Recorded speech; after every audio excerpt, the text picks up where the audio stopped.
मैं आनंद दुबे स्वागत करता हूं आपके अपने YouTube channel maths by AK Dubey पे। उम्मीद करता हूं आप लोगों की पढ़ाई बहुत अच्छे तरीके से होगी और आप लोग बहुत शानदार तरीके से अपनी पढ़ाई कर रहे होंगे और बहुत अच्छे तरीके से आप लोग अपनी तैयारी कर रहे होंगे।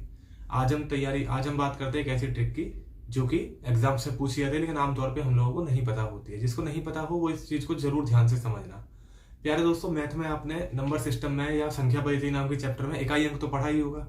मैं प्यारे दोस्तों बात करता हूँ अंत के 2 अंक यानी ढाई के अंक तक की बात करता हूँ, मतलब इकाई अंक और ढाई का अंक दोनों की बात करते हैं।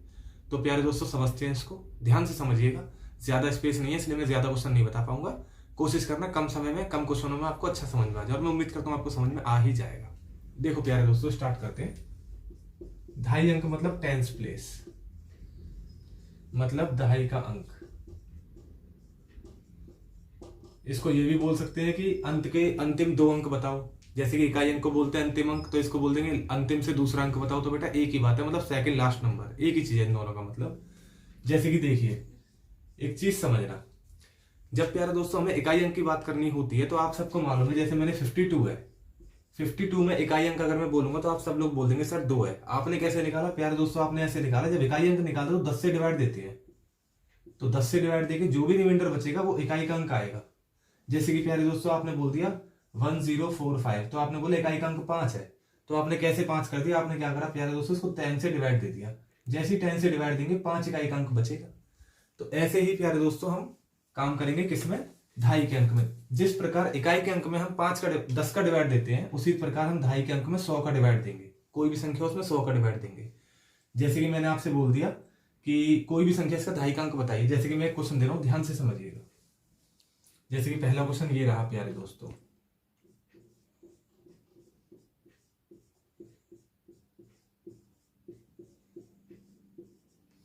ये है, इसमें ढाई का अंक क्या होगा?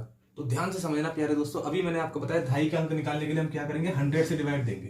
तो मैंने क्या करा, इसको 100 से डिवाइड दे दिया।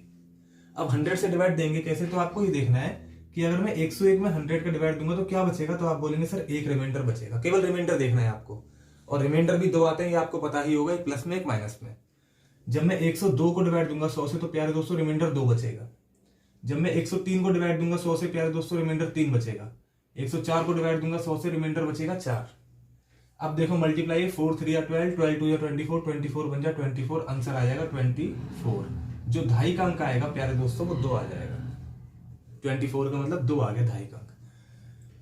अगला क्वेश्चन देखते हैं प्यारे दोस्तों इसी प्रकार। जैसे कि मैंने आपको बोल दिया 104 इंटू 105 इंटू 106 इंटू 101। अब मैंने आपसे बोला इसमें ढाई का अंक क्या होगा? आपने क्या करा प्यारे दोस्तों, फिर से इसको 100 से डिवाइड दे दिया। जैसे ही आपने इसको 100 से डिवाइड दिया, यहां बचेगा 4, यहां बचेगा 5, यहां बचेगा 6 और यहां बचेगा 1। तो आप जानते हो कितना हो जाएगा प्यारे दोस्तों? तो आप बोलोगे 4 5 या 20, 26 या 120, और 120 का मतलब यही है कि ढाई का अंक जो बना वो बना 2। उम्मीद करता हूं प्यारे दोस्तों समझ में आया होगा। अगला क्वेश्चन थोड़ा अच्छा है, अब देखना। जैसे कि मैंने आपसे बोला 197 इंटू 201 इंटू 99 इंटू 102, इसका ढाई का अंक निकालना है। तो कैसे निकालेंगे? तो वही काम करना है प्यारे दोस्तों, आपको 100 से डिवाइड देना है। जैसे आप 100 से डिवाइड देंगे यहां बचेगा रिमाइंडर माइनस के 3। मैंने जब क्वेश्चन ये वाला स्टार्ट कर रहा था तब मैंने आपको बताया था कि रिमाइंडर जो है प्लस और माइनस दोनों में बच सकते हैं। तो यहां बचेगा माइनस के 3, यहां बचेगा प्लस के 1, यहां बचेगा -1 और यहां बचेगा प्लस के 2।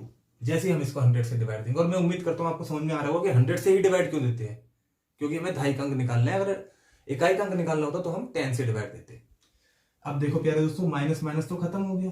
अब आपको मालूम है आंसर क्या आएगा? 6। अब आपको एक चीज मालूम पड़ेगी कि यहां तो केवल 6 ही आ रहा है, उसके आगे तो कुछ है ही नहीं। तो प्यारे दोस्तों इससे पहले 0 लग जाएगा। इसका मतलब ये है अगर हम इसको सॉल्व करेंगे तो इसका जो आंसर आएगा, जो ढाई का अंक आएगा वो 0 आएगा। एक प्यारे दोस्तों आपने देख लिया होगा कि यहाँ पे 0 आएगा। जहां पे कुछ भी नहीं बचता वहां पे आपको 0 एज्यूम कर लेना है। इसका जो ढाई का अंक है वो 0 आएगा। एक आखिरी क्वेश्चन और समझते हैं प्यारे दोस्तों। हम ढाई के अंक की बात करें, आपको मालूम है मैंने सबसे पहले हेडिंग में भी ये लिखा है। आखिरी क्वेश्चन कोई भी डिजिट ले सकते हो, आपकी इच्छा है। जैसे मैंने ले लिया 502 और मैंने ले लिया 504 और मैंने ले लिया 497। मान लो मैंने यही 3 ले लिया, या एक और ले लो 499, ये ले लिया मैंने। तो आपको मालूम है यहाँ 2 रिमाइंडर बच गया, यहाँ 4 रिमाइंडर बच गया, यहाँ माइनस के 3 रिमाइंडर बच गया और यहाँ माइनस के 1 रिमाइंडर बचे। तो माइनस से तो माइनस खत्म हो गया। 4 2 जा 8 और 8 3 जा 6 और 24। 24 का मतलब ये है कि 24 का मतलब ये है कि धाई के प्लेस पे यानी कि टेंस प्लेस पे 2 आ जाएगा, यानी अंतिम जो 2 अंक होंगे वो प्यारे दोस्तों इकाई का अंक तो 4 होगा और धाई का अंक 2 होगा। तो प्यारे दोस्तों मैं उम्मीद करता हूँ आपको समझ में आ रहा होगा, आ गया होगा। आप एक बार इसका स्क्रीनशॉट ले लीजिए, फिर मैं आपको इसके आगे की कुछ चीजें बताता हूँ। उम्मीद करता हूँ आपने इसका स्क्रीनशॉट ले लिया होगा। प्यारे दोस्तों ये धाई के अंक के बिल्कुल बेसिक क्वेश्चन है, इसमें स्टैंडर्ड क्वेश्चन भी आएंगे जो कि मैं अगली वीडियो में आपको शेयर करूंगा। उम्मीद करता हूँ आपको ऐसा समझ में आया होगा। और मैं अपने यूट्यूब चैनल तो आपके सामने है ही है, टेलीग्राम चैनल को मैं डिस्क्रिप्शन में भेज दूंगा और मेरा जो इंस्टाग्राम आईडी है उसे भी आप फॉलो कर लीजिए, वो भी डिस्क्रिप्शन में आ जाएगी। और ज़्यादा से ज़्यादा इस वीडियो को शेयर कीजिए, सब्सक्राइब कीजिए, लाइक कीजिए और फैला दीजिए ज़्यादा से ज़्यादा। आपके सपोर्ट की मुझे सख्त जरूरत है, हालांकि आपने अभी तक मुझे बहुत प्यार दिया है, ऐसा ही प्यार आगे कंटिन्यू करते रहें।